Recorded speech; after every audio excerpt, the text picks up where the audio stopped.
तो सबसे बड़ा फैसला एक लंबे इंतजार के बाद आ चुका है। विवादित स्थल रामलला का हुआ, मंदिर वहीं बनेगा। इतिहास का सबसे पुराना फैसला आज हिंदुस्तान की सबसे बड़ी अदालत ने दे दिया है।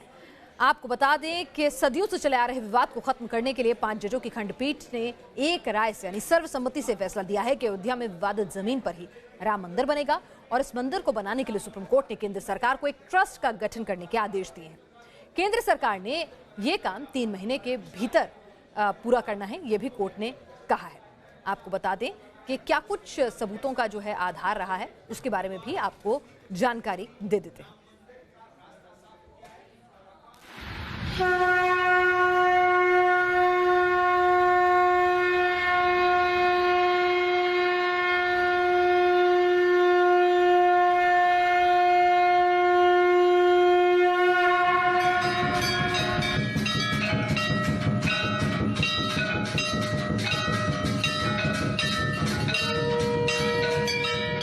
सदियों से सरयू की धारा को जिस फैसले का इंतजार था, बरस दर बरस गुजरते गए, जिस अवधपुरी में रामाश्रय का इंतजार था, दशकों बीतते गए, जिस अयोध्या में राम मंदिर की आस थी, 5 सदियों की उस उम्मीद को आज हिंदुस्तान की सबसे बड़ी अदालत के फैसले से पंख लगे हैं। क्योंकि पाताल से चीख रही थी सनातन आस्था, क्योंकि जमीन पर मौजूद थे भक्ति के सबूत, क्योंकि दस्तावेजों में मौजूद था श्री राम लला का दावा, और इसलिए देश की सबसे बड़ी अदालत के 5 जजों ने एक सुर से दिया फैसला कि मंदिर वहीं बनेगा। सुप्रीम कोर्ट के 5 जजों की बेंच ने एक राय से माना कि विवादित जमीन पर रामलला विराजमान का पक्ष मजबूत है, और इसलिए अदालत ने जो फैसला दिया उसके मुताबिक 2.77 एकड़ की जमीन रामलला विराजमान का दावा माना जाता है। ये जमीन केंद्र सरकार को देना सबसे बेहतर उपाय है। केंद्र सरकार 3 महीने के अंदर मंदिर निर्माण के ट्रस्ट के प्रबंधन के लिए जरूरी कदम उठाए।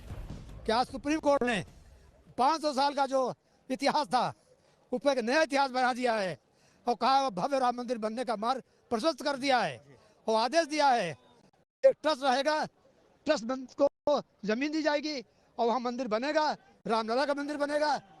और 5 एकड़ जमीन जो एक्वायर्ड एरिया है उससे बाहर कहीं मुस्लिम को दी जाएगी, इसलिए उन्होंने वहाँ फ्राइडे नमाज कुछ दिन पढ़ी थी। अयोध्या में विवादित जमीन के 2.77 एकड़ के हिस्से पर दावे की सुनवाई करते हुए सुप्रीम कोर्ट ने जो फैसला सुनाया है उसके पीछे कुछ ठोस आधार हैं। जैसे अदालत ने रामलला विराजमान को जमीन के केस में एक न्यायिक व्यक्ति माना। अदालत में मुस्लिम पक्ष ये साबित नहीं कर पाए कि बाबरी मस्जिद बनाए जाने से पहले जमीन मुस्लिम पक्षकार की थी। हिंदू मानते हैं कि विवादित जगह पर राम का जन्म हुआ। निर्विवाद रूप से सुन्नी गवाहों ने भी राम के जन्म को माना। गवाहों के बयान से अदालत मानती है कि हिंदुओं की आस्था तर्कसंगत है। कोर्ट ने केंद्र सरकार को कहा है कि वो वहाँ पे एक ट्रस्ट बनाएगा अंडर सेक्शन 6 और 7 ऑफ अयोध्या एक्विजिशन एक्ट और वहाँ मैनेजमेंट का सारा व्यवस्था करेगा। सुप्रीम कोर्ट ने मुस्लिम पक्ष को सूट नंबर 4 को पार्टली डिक्री किया है और उनको एक ऑल्टरनेटेड लैंड देने की आदेश पारित किया गया है। सुप्रीम कोर्ट में हिंदू पक्षकारों की ओर से विवादित जमीन के टुकड़े से लेकर गर्भगृह तक के नीचे की जमीन से जुड़े दर्जनों सबूत और दस्तावेज पेश किए गए थे।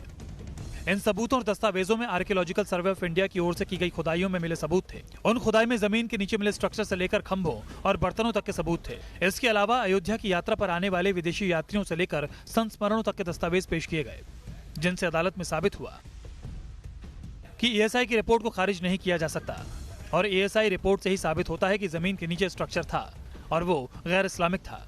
इसके अलावा इतिहासकारों और यात्रियों के दस्तावेजों में भी राम जन्म स्थान की पुष्टि की गई है। सुनवाई में इस बात के सबूत मिले कि अंग्रेजों के आने से पहले भी राम चबूतरा और सीता रसोई की पूजा होती थी। इन तथ्यों, सबूतों और गवाहों को देखते हुए अदालत ने अयोध्या की 2.77 एकड़ की विवादित जमीन पर रामलला का हक मानते हुए उस पर मंदिर बनाने के लिए सरकार को ट्रस्ट गठन का आदेश दिया है। Arvind Singh, news Nation, Delhi. तो सुप्रीम कोर्ट ने अयोध्या पर अपना सुप्रीम फैसला जो है सुना दिया है। इस फैसले का सम्मान करते हुए तमाम लोगों ने शांति बनाए रखी है और राहुल गांधी ने इस बीच ट्वीट किया है। सुप्रीम कोर्ट ने अयोध्या पर अपना फैसला सुना दिया है। कोर्ट के इस फैसले का सम्मान करते हुए हम सबको आपसी सद्भाव बनाए रखना है। ये वक्त हम सभी भारतीयों के बीच बंधुत्व, विश्वास और प्रेम का है। आपको बता दें कि राहुल गांधी का ट्वीट जो है काफी देर से आया, तो उसको लेकर सोशल मीडिया पर सवाल उठने लगे थे। लेकिन इस बीच अयोध्या में क्या कुछ हो रहा है, इस पर अपडेट के लिए हमारे साथ हमारे सहयोगी अनिल यादव हैं। अनिल, अयोध्या ने गंगा जमनी तहजीब का परिचय जो है जब साल 2010 में हाईकोर्ट का फैसला आया था तब भी दिया था, और एक बार फिर जिस तरह से अयोध्या ने इस फैसले को लिया है, न खुशी है न गम है, सिर्फ सम्मान है। और जिस तरह से प्रधानमंत्री नरेंद्र मोदी ने कहा कि राम भक्ति रहीम भक्ति से ऊपर भारत भक्ति है, वही कुछ नजर भी आ रहा है।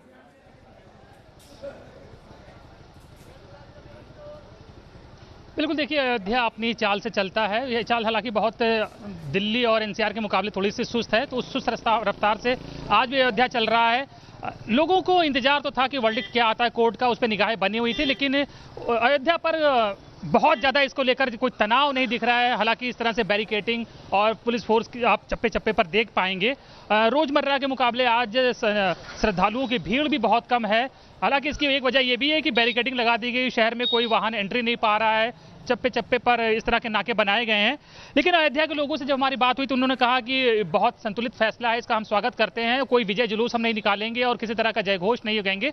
ये किसी की ना हार है और ना जीत है। हालांकि अब जो यहाँ पर बाहर से श्रद्धालु आए तो उनसे जब हमने बात करी तो उन्होंने कहा कि इस बार हमने दर्शन किए, भगवान उनको टेंट में दिखे हैं, लेकिन जब अगली बार वो आएंगे तो उम्मीद करते हैं कि इस फैसले के बाद भव्य मंदिर में उनको नजर आएंगे भगवान। और अब विकास की बात होगी, विवाद की बात नहीं होगी कि विवाद पीछे छूट गया है। क्योंकि अगर जब आप कंपैरिजन करते हैं तिरुपति बालाजी, वैष्णो माता धाम या काशी विश्वनाथ धाम से तुलना करते हैं तो उसके मुकाबले पर्यटन के क्षेत्र में, धार्मिक पर्यटन के लिहाज से बहुत पीछे छूट गया है अयोध्या इन्हीं सब तमाम विवादों की वजह से। तो उम्मीद करते हैं कि अब देश का एक बड़ा धार्मिक पर्यटन क्षेत्र बनेगा और यहाँ भी बड़े बड़े होटल बनेंगे और यहाँ भी टूरिस्ट की संख्या बढ़ेगी और जिससे यहाँ के लोगों की आमदनी बढ़ेगी और यहाँ का विकास बढ़ेगा। बिल्कुल, तो तमाम लोगों को उम्मीद है कि अयोध्या का वो विकास होगा। एक विवादित सुर्खियों में रहने की अलहदा अयोध्या जो है अब एक तीर्थ स्थान और एक पर्यटन स्थल के तौर पर जो है पनपेगा।